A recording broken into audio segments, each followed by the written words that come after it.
One of our two-bedroom units na Airbnb, right now, we converted it into the office. So our existing office na commercial, sige, we let that go because it's over 100,000 in rent a month. Instead of losing money here and losing money in the condos, that's how we pivoted. We put the office into the Airbnb. At least if we're paying for the bank for the unit, we own the unit. Another way that you can still do Airbnb is a third party management kind of setup. That's a way how people can still be in the Airbnb is by managing other people's properties, because right now those property owners have other things to think about, and so you want to be of help in that way.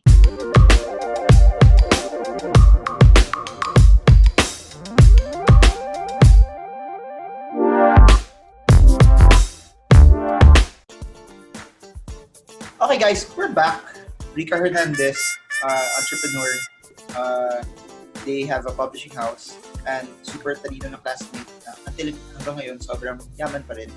If you watch the first video, she asked me a lot of questions about investing and about the stock market. But what we had covered on the previous video was that she is already investing and she's into Airbnb.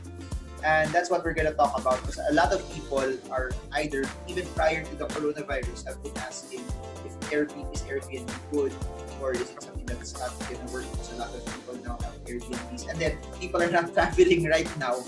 What's the impact on the entire Airbnb market? So welcome back to the vlog, Mika. Hi! Thank you for having me, Marv. Okay, you are a super host in Airbnb. Yes, I am. Okay, so for those who are not into Airbnb yet, what does being a super host entail? How many bookings do you need to get before you become a super host? Actually, it's not that hard to be a super host. You just have to have really great ratings. You can't go below a certain amount of stars. We call it stars. And you have to have excellent reviews. And you have to hit like at least a 9 or a 10. And you need to have at least 10 guests to hit your first superhost rating. So in my case, I have 3 units, and I hit the superhost status for all 3 units within the first 2 months of opening the Airbnb to the public. So it was really fast, and I think it's because I do have a background in the industry of hotel and restaurant management. So I applied that hospitality knowledge into my Airbnb, and yeah, that's how you get into the super host category. Just treat your guests really nicely and really well. There's a lot of people who wanted to come in and to buy a condo and have it rented out as an Airbnb. Prior muna to this pandemic, is it really something that's still profitable? And as you answer that also, can you give us an idea what areas did you put your Airbnbs? Kung di nyo alam guys, 200 units yung Airbnb niya. 200 million units. 200 million. Just show 3. Okay. So the 3 units are in one building in Legazpi in Makati. So we decided to get all 3 in the same building because logistics-wise, it's just easier for our housekeeping to be in one building. If you have all 3 units checking in and out at the same time, which happens sometimes, you'd want to have your staff concentrated in one area. So that's a smart thing to do if you want to do multiple Airbnb units. Is it profitable? If I'm a person who wants to start my own Airbnb business, just by the rentals off of it, okay na ba siya? Or do I need to supplement it first with another business? Or do I need to still work while I'm doing Airbnb? If you rent your unit, let's say like a studio, no? If you rent your studio long term, I don't know, how much does the studio go for? Like 30 to 50,000 a month here in the city, diba?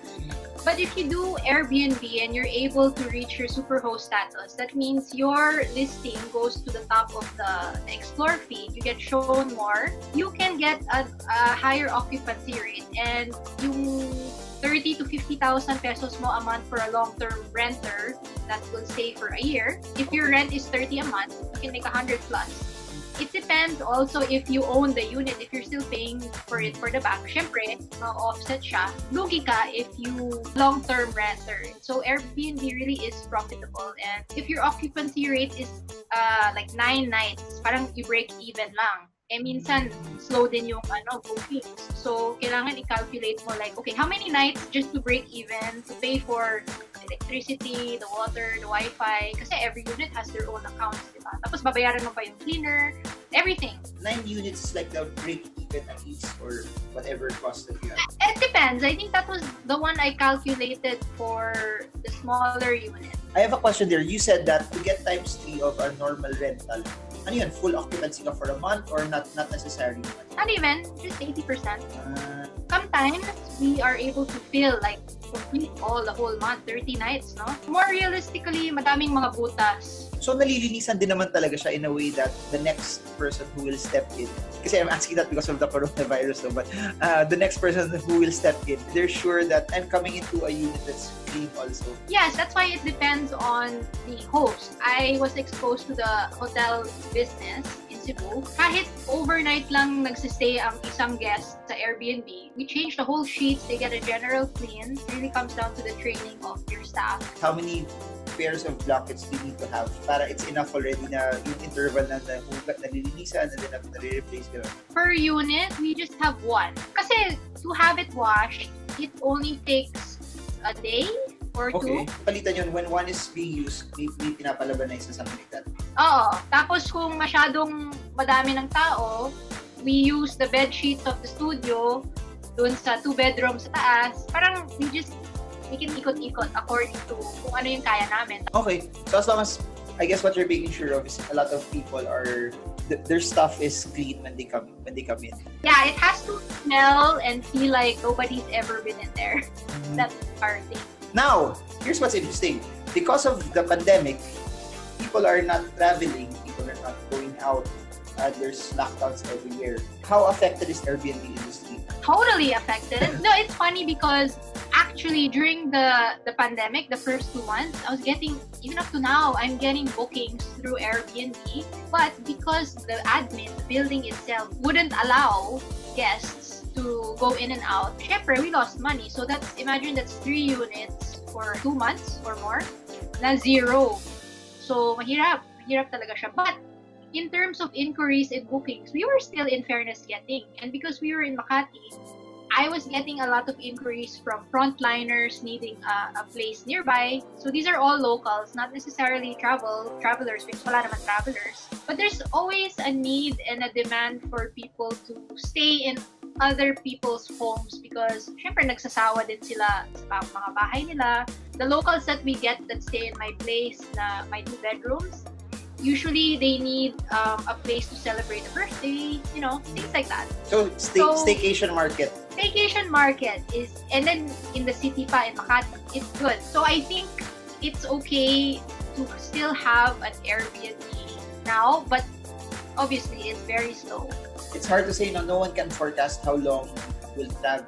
People have been projecting already that travel is affected. There's a lot of other industries that will be affected, but travel will be one of the most hit. Especially kasi yun yung madali nilang masanction. So, for example, New Zealand, wala nang cases doon. But I'm not sure if they'll let people in that easily also to go there. So that actually means that the entire travel industry in that area, even though there's no more coronavirus, will also be hit. So sudden, there's still a lot of cases. That means that it won't easily open up. Do you have any plans on how you want to shift so that at least may pumapasok pa rin in terms of revenue, or you'll wait until this weather's out and then Airbnb will come back again? Because the economy is so hit, what we did is one of our 2-bedroom units na Airbnb, right now, we converted it into the office. So our existing office na commercial, sige, we let that go because it's over 100,000 in rent a month. Instead of losing money here and losing money in the condos, that's how we pivoted. We put the office into the Airbnb. At least if we're paying for the bank for the unit, we own the unit. Another way that you can still do Airbnb is a third-party management kind of setup. Actually, only this year, I'm actually getting some of my titas, they want me to handle their existing units for rent because they don't have time to manage it. They don't have time to Airbnb it or put it on booking.com. Sabi nila, sige, you manage it. And me, my expertise, because I know how to do the logistics, I know how to do it.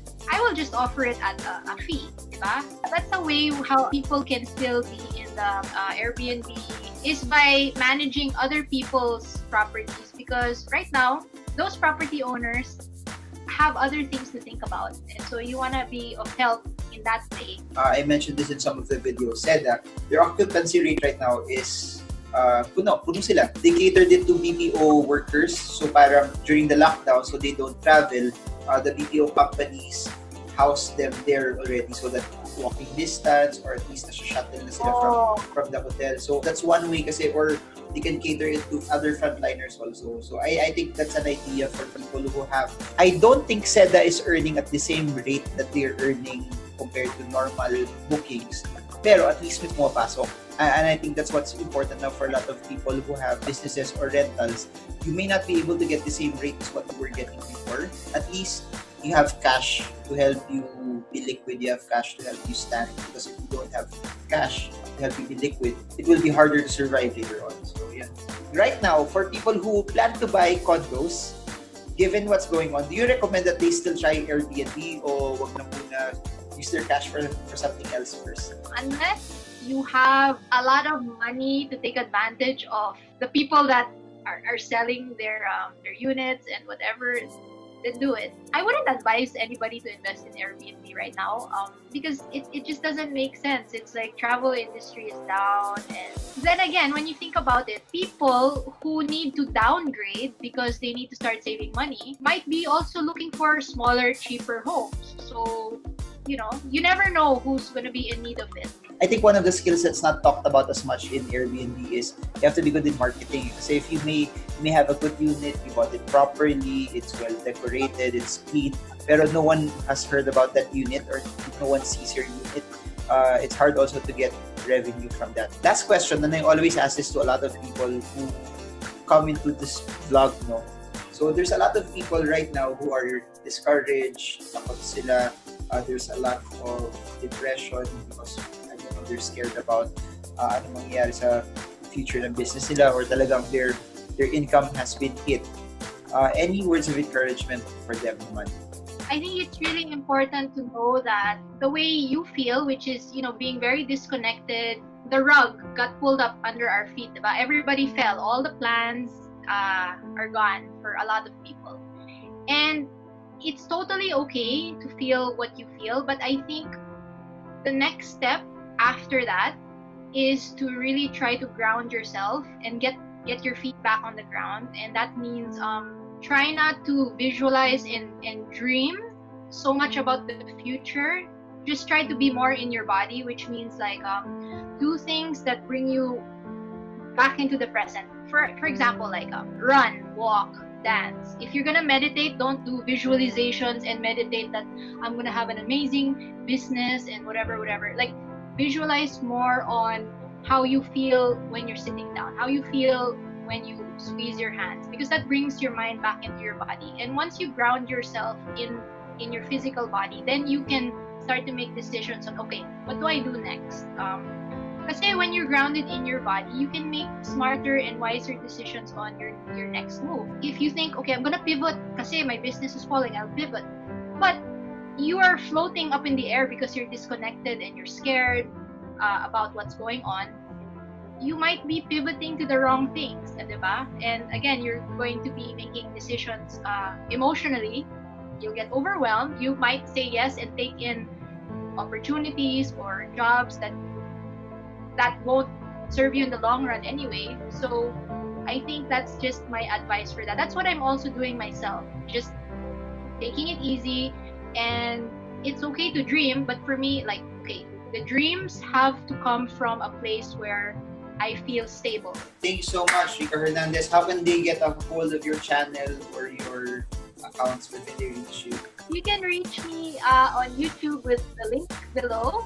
It's Rica Hernandez, and you can also reach me on Instagram, where I share a lot on yoga. So Rix_Hernandez.